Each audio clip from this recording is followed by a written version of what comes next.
expanding on the concepts of the three principles or using those concepts in regards to couples and communication, I think that in relationships, what I find a lot that happens is couples fight about the details. And especially when their state of mind is problemed, the details are so obvious to them. I think of the details almost like I've used the example of a cake pop. I don't know. Have you ever had a cake pop? A cake pop is this cake thing that's on a stick, and the cake has a outer shell on it that's hard, and it's got all these cool little sprinkles on it. And what couples come in here and do is they end up talking about the sprinkles. The sprinkles are very bright, very vibrant, very colorful. They're what catches their eye.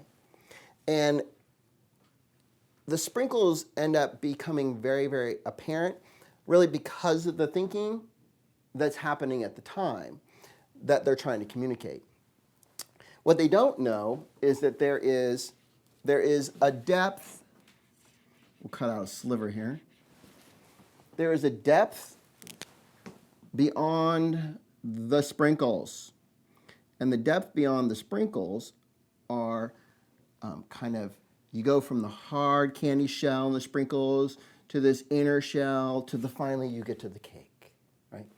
So couples in counseling typically never get to the cake because they're too busy arguing about the sprinkles. And it's always about an agenda, right? It's his way or her way. Listening doesn't really occur.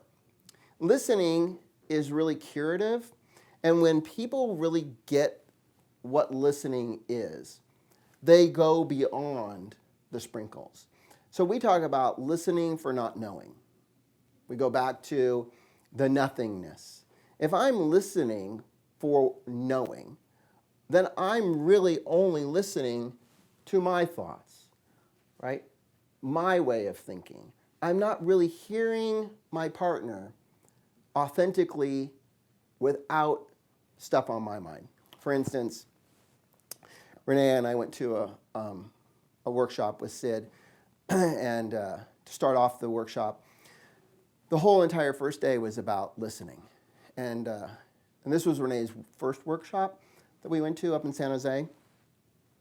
And I sat on the floor and I was just beaming, looking at my wife and seeing her sitting there. And the whole workshop was about listening, and there was no reason to ask questions or take notes.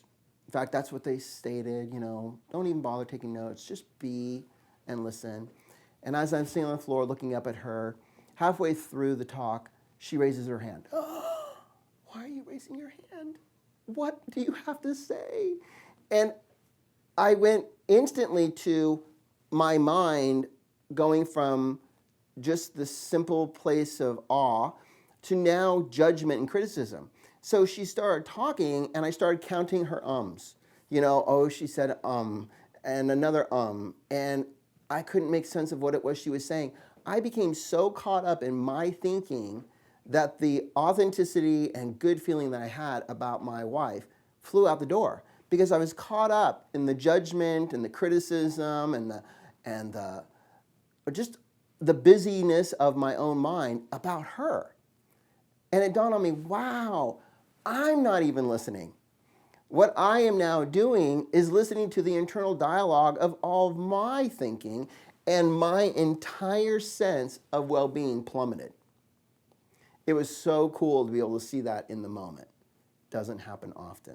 Because what often would happen would be I would start arguing and debating with her about, well, you're not doing it my way. Why, if you could just think the way I thought, right? And when you listen deeply for not knowing, so listening with not knowing means there's nothing on my mind. The minute that something comes on my mind, like, well, I'm listening for my turn to talk. No, you're not.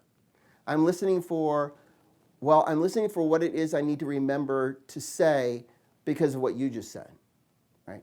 Or I'm listening and I need to remember to point out this, when you pause. All of that isn't listening. So listening for not knowing means that there's nothing on my mind. I'm going to listen as deeply as possible to get, remember, the essence of what's being said. The essence is something much deeper than the sprinkles.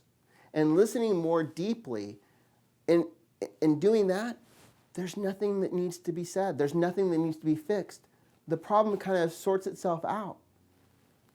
But when I'm not listening for not knowing, I'm simply retracting. I'm kind of like diverting all things away from me. And all she's going to keep doing is trying to drive home the point. So in couples communication and couples relationships that I have in counseling, the whole idea of, well, I feel this because you this. Right, remember what I said earlier? A person, place, or thing doesn't make me feel.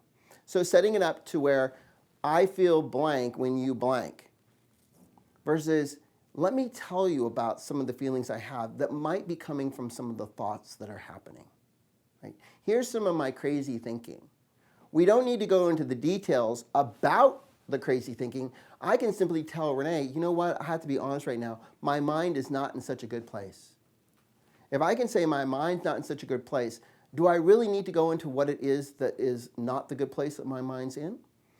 Because if I start opening up Pandora's box of here's the details of what it is that my mind is not in such a good place about, then it's likely that she might get caught up in the same snare that I'm caught up in. So recognizing where is it that I'm spending a lot of my time communicating? Am I communicating more about the details of the busyness? Am I more talking about the sprinkles? Or am I just simply willing to go deeper and say, you know what? This is the essence of what's happening. And it's not you. It's happening inside of my head. And I don't need to go through the details. A lot of times people think in counseling, well, we have to get the details out. We have to be able to exercise this. Well, that's why a lot of people don't want to come to counseling, because they believe, man, we're going to go in there and we're just going to stir the pot. We're going to talk about the history of our relationship. We're going to talk about why your mother makes me angry, or why your job makes me angry. So nobody wants to come, because all we're going to do is talk about the sprinkles, right? So coming to counseling to argue about the sprinkles when you already argue about the sprinkles not in counseling doesn't seem like it would be a good idea.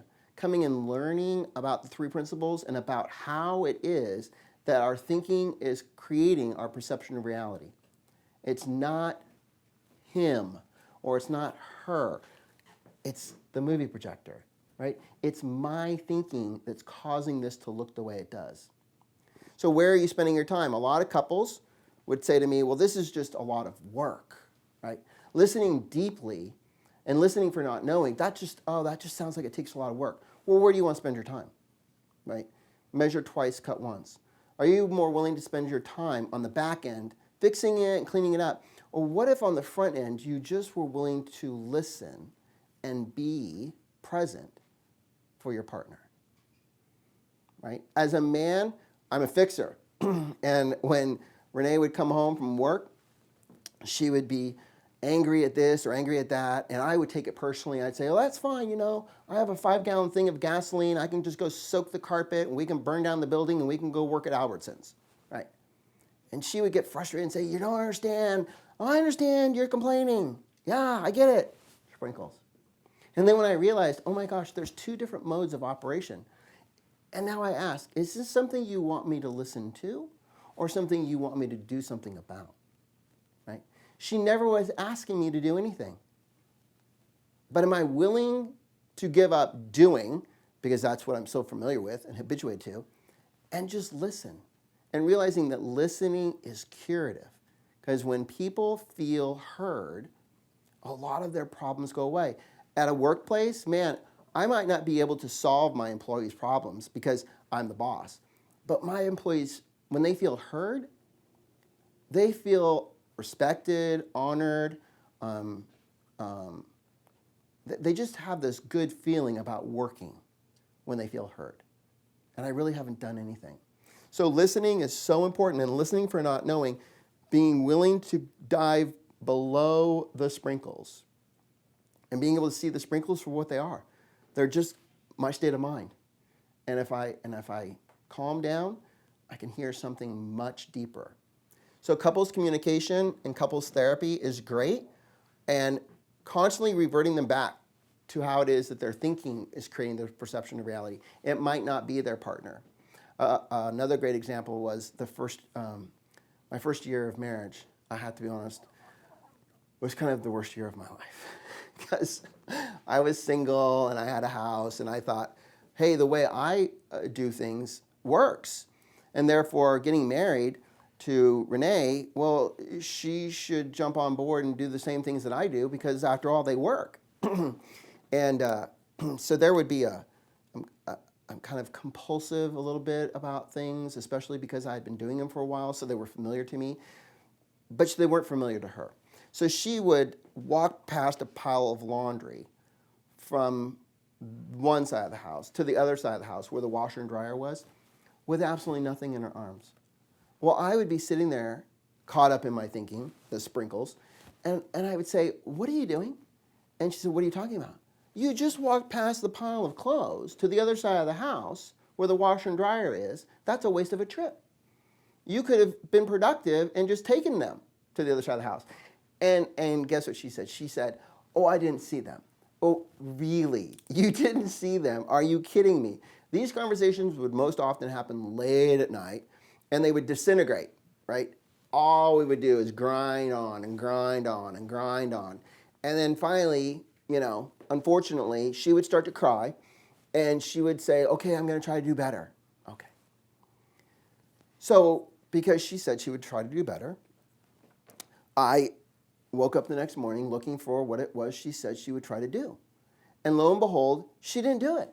And so now you're lying to me. I mean, if you're not going to do something, don't tell me you're going to do it and not do it, because now you're lying, right? It was terrible. I remember that year being out in the front yard fixing the sprinklers, because I think sprinkler parts are only good for one season anyways. So I'm outside fixing the sprinklers and thinking to myself, this is awful.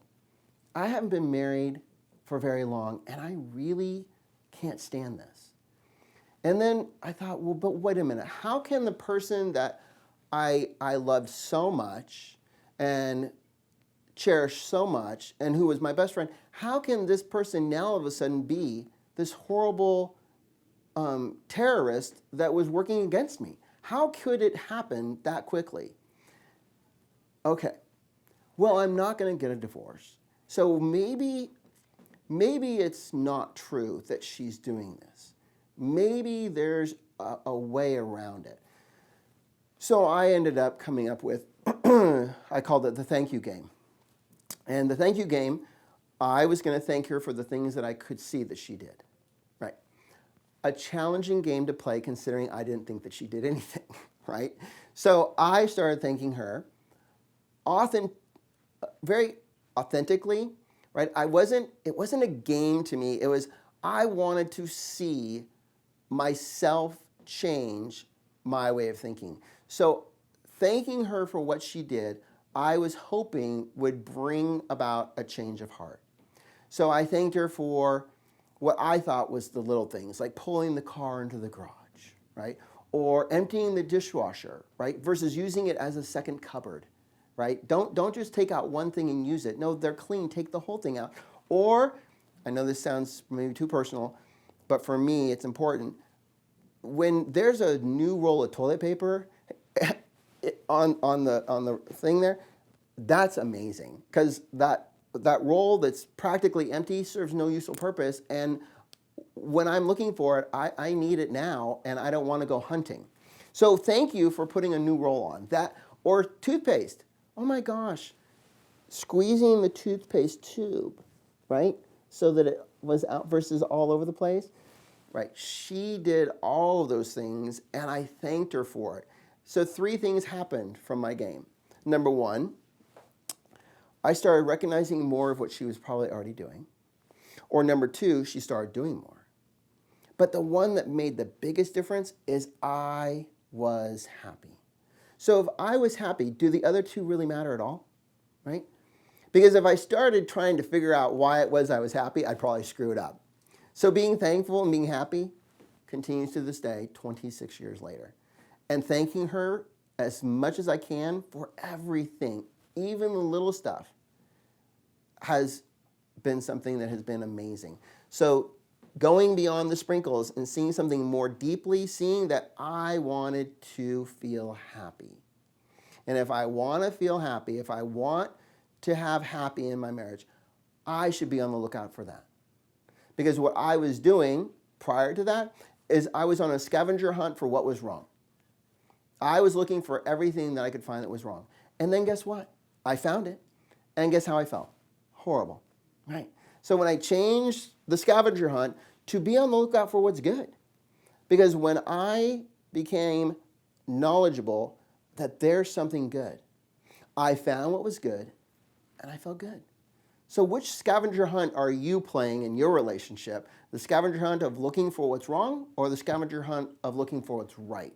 There's always two sides of the coin, and it's up to you as to how you see it. So listening deeply, going beyond the sprinkles, being thankful, right? I even thank Renee in cards. I am cheap and I go to the Dollar Tree and I buy cards. And if I have a good memory, what is a memory? A memory is a thought. So I can write on a card, hey, remember that time that we were in Monterey and had chocolate ganache and a glass of wine sitting on the beach? I just wanted to mention that to you. Okay, well, that was like 5-10 years ago. Why would I write that down on a card? Because it was a good thought that I want to stockpile. I want to stockpile good thoughts in my ration bag. And if I share it with her, I'm not sharing with Renee for what it is I think I can get in return. I'm sharing because it makes me feel good. It's a reference point in my mind. I have a reference library of everything that she's ever done wrong to me, right? And when I'm in a low mood, when my insecurity takes over, I go to that reference library and I check out books and I read them to her. You know, here's all that you did. But I also have a reference library of great memories and great things. So I want to share those with her just as much. And I have hope that by sharing what's good, she will also feel good. But depending upon what she's watching on her screen, maybe it's not the best time. And I'm not going to take that personally because I understand it might not be on her screen. And that's fine. So accentuating the positive, highlighting it, making sure that it's more plentiful in my life by recognizing the little stuff. It's simple, but sometimes what is right in front of your face is hard to see. And we overcomplicate it. It's amazing what can happen when you're willing to grow beyond the sprinkles. In a marriage, a lot of people have said, well, you never really know somebody until you live with them. What I learned is who it was that I was with before I got married was my best friend. Why? Because I listened to every word in a very, very unique and with fresh ears. But what happened over time is I became habituated to who it is I thought she was, right? It's not true that that's who she was. It's much more true about who it was I thought she was. So if I can change my thinking and realize who she really is that unique, fresh person because of my thinking. So much easier to change my thinking than it is to try to change my partner. And that was a game changer for my life. So couples therapy is fun, it's exciting, because people realize that their arguments are much more an indicator about their state of mind than they are a statement about their relationship. When people fight, they begin to believe this is the truth about who we are. Most people, after, maybe after a couple days, they can't even remember what it was they fought about. If you think about the last fight you had, can you even remember? No, most people say, well, I can't remember. Right, because your brain isn't registered to remember those things because it's not part of its natural state. Well-being is your natural state. So, turning a mountain out of a molehill? What hill are you willing to die on? Right? All those sayings. I'd rather be happy regardless of what Renee does or doesn't do. Versus, well, only if she picks up that laundry and takes it to the other side of the house. Or only if she does things the way I do things. No, regardless of that, can I be happy? Of course I can. And it's simple by changing my thinking. Or just easier than that, waiting for a new thought to come along. Not speaking when I'm in that state of mind. Going to bed and waking up the next day, oh, it's great because when I'm in a bad mood, Renee rolls over, gives me a kiss goodnight, and I roll over and my head is like a hurricane. It's just swimming with frustration and anger, and I realize now's not a good time. Go to sleep. Wake up in the morning. I don't go through the list of all the things it is that she did wrong or that I was thinking. I simply tell her, hey, good news. I'm really glad that you did not RSVP to the party that I had going on inside my head last night. It was a terrible mess. Police came, I was arrested, I've served time. I'm just glad you didn't come. Yeah, it's crazy how much my mind can make up stuff about the person that I love the most. And is it really true? I get to decide. Pretty cool? All right, couples, that's it.